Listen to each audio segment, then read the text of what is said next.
Hi, I'm James Bancroft, and welcome to MythHunters.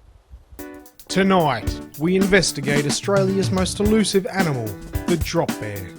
Armed with my tools of the trade and accompanied by tracker and animal expert Orson Heathcliff, we travel to the remote Scumbawungee forest to capture the first ever footage of a live drop bear. We talk to victims of recent attacks, fight with painful past experiences. My dad was killed by a drop bear. All on a quest to hunt for the truth behind the myth. That's tonight on MythHunters.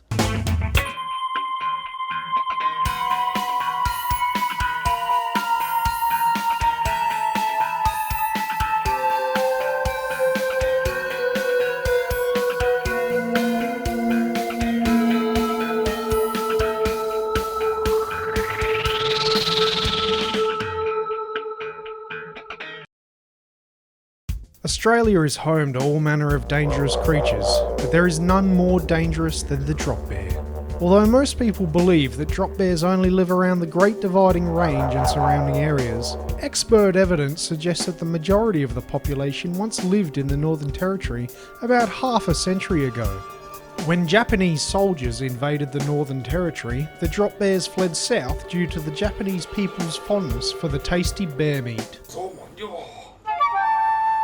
Nobody knows why the drop bears have recently moved back to the territory, and their sudden return has created a dangerous situation for the residents of Scumbawungee. Most recently, a local orphan boy was savaged horrifically. Despite this, we were determined to capture the first ever footage of a drop bear. Step 1 of our investigations: talk to the victims. A witness claimed to be an expert on drop bears. Common place for waterfowl and birds to congregate, and I came across a bunch of another type of bird that I don't often see out there. A bunch of frolicking, skinny dipping teenagers. The reason I took my clothes off is because I realised that yowies and drop bears don't often strip you anyway, so you're better off to give them nothing to grab hold of. We began to wonder if he really was an expert after all. I was standing a fair way away watching this drop bear with my binoculars, waiting for it to move. You can only see them when they move. The moment they stop, you can't see them. The fact that they can appear and disappear in a moment, you don't know what's hit you. Terrifying! I watched this drop bear half naked. It's about to move. It's about to pounce. So I ran. Woogie, woogie, woogie! Gonna jump on these young teenage girls. I don't know, I lost my binoculars, dropped them in the water, and these teenage girls, they freaked out a little bit. They were throwing their shoes at the drop bear, and what can I say? Woogie, woogie, woogie! These teenage girls, they didn't see what I saw. We began to wonder if he really was an expert after all. Panties, Looney Tunes, woogie, woogie! It happened! So, if they have anything different to say, you just come and see me, because I've got the real story. David Minston contacted us with a detailed eyewitness account. Well, about 5.5 feet tall, fur stinking to high heaven, eyes as cold as ice, and a face as sour as a lemon. A merit anyway. We've been together for like a number of years. Sorry, we were talking about drop bears? Drop bears? Who gives a shit? With our research done, we were on our way. The town of Scumbawungee is a 9-hour drive from Darwin, which gave Orson and I plenty of time to get to know each other better.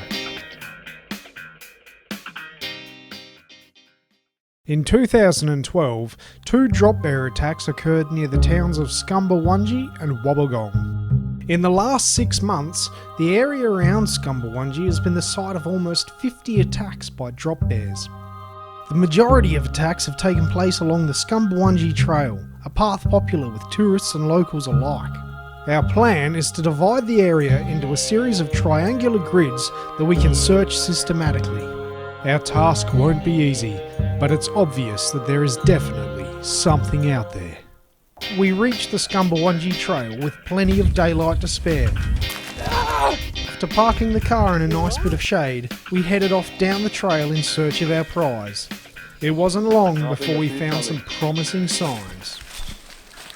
Yep, look over here. Drop bear dropping. Let's make sure.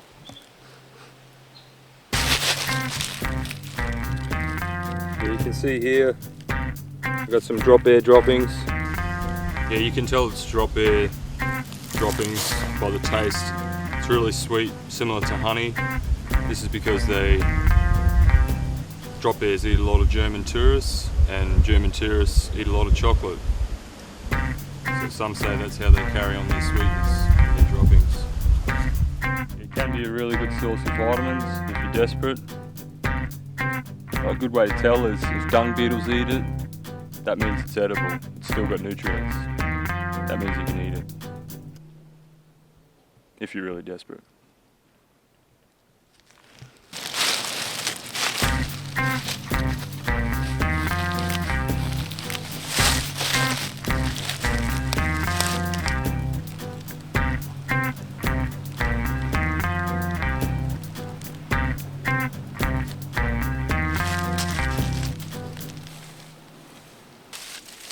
You coming? What is he doing? You coming? Hurry up! We continued on until we reached the next grid to search. It was at this location that we located a local population of green ants, localised at the base of a honey locust tree. Once again, Orson's knowledge of the land proved interesting. He told me that green ants were a common sight in the Northern Territory.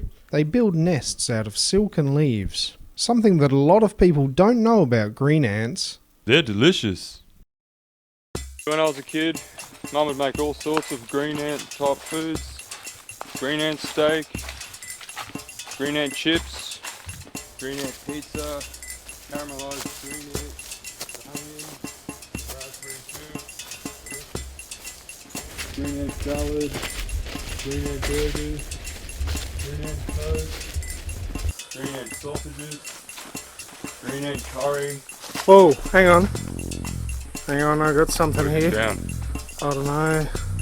Oh, Hold your ground. you see it there? You see it? Could be hostile. Yeah, check What it is out. it? Where are they? I see him.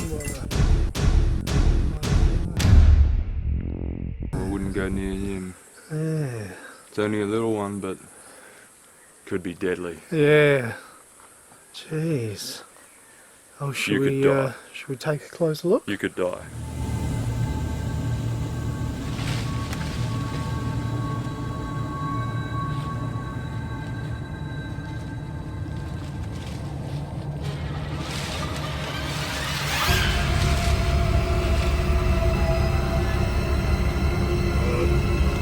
False alarm. Just some Darrow's shirt. Where was I? I lost my place. I'll have to go from the start. Green ant pizza, green ant steak, green ant curry, pan fried green ants, stir fried green ants. We ventured further into the dark reaches of Scumbawungee Forest. It wasn't long before we felt the need to take a break. So what made you get into this project, James?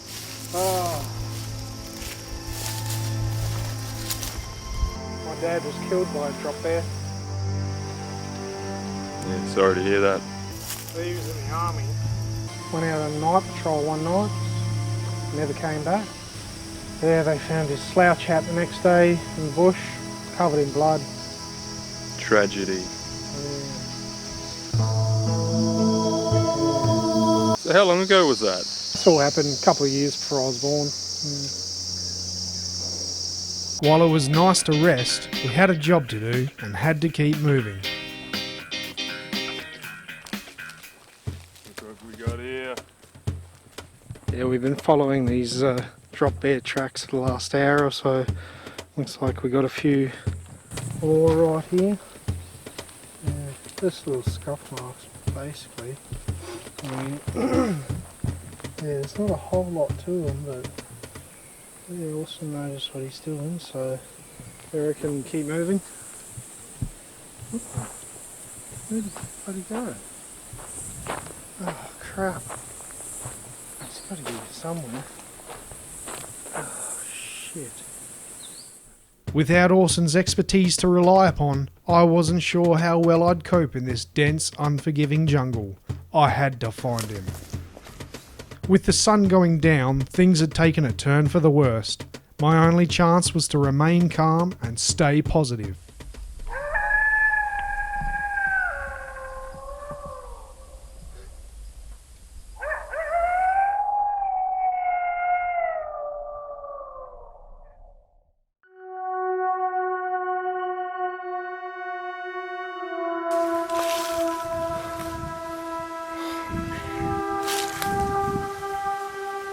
Even though I was hopelessly lost, I was 100% confident that everything would work out for the best.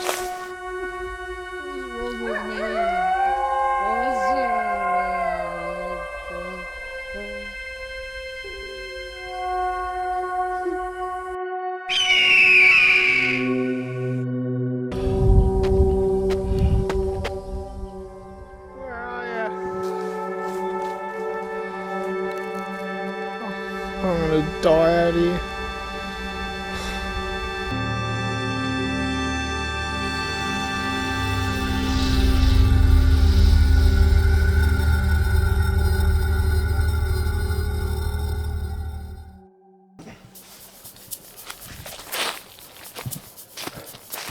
What are you doing here? Just having a beer. Where have you been? I've been with you the whole time.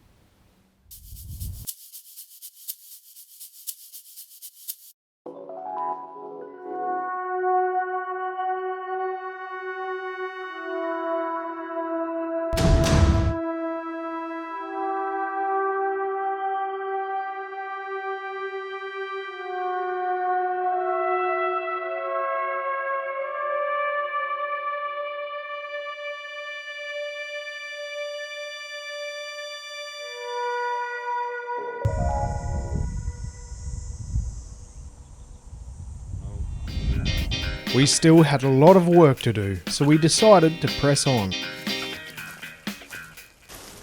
you hear that? I think it came from over there. Yeah. Did you get it? Yeah, I think I got it. A review of the footage revealed that we did indeed catch sight of a baby drop bear. We now had the first ever footage of a real live drop bear. Did you hear that?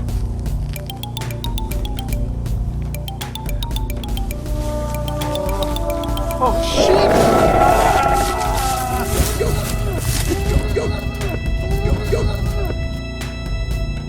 With a job well done, we decided to pack up and head for home.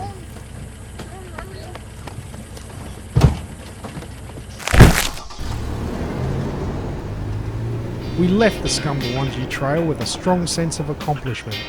We had the first ever footage of a drop bear secured on our memory stick.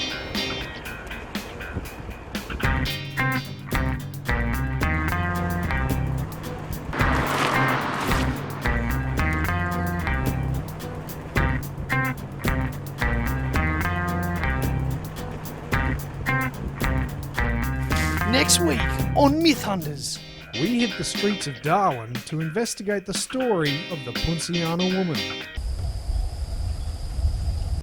Until then, good night.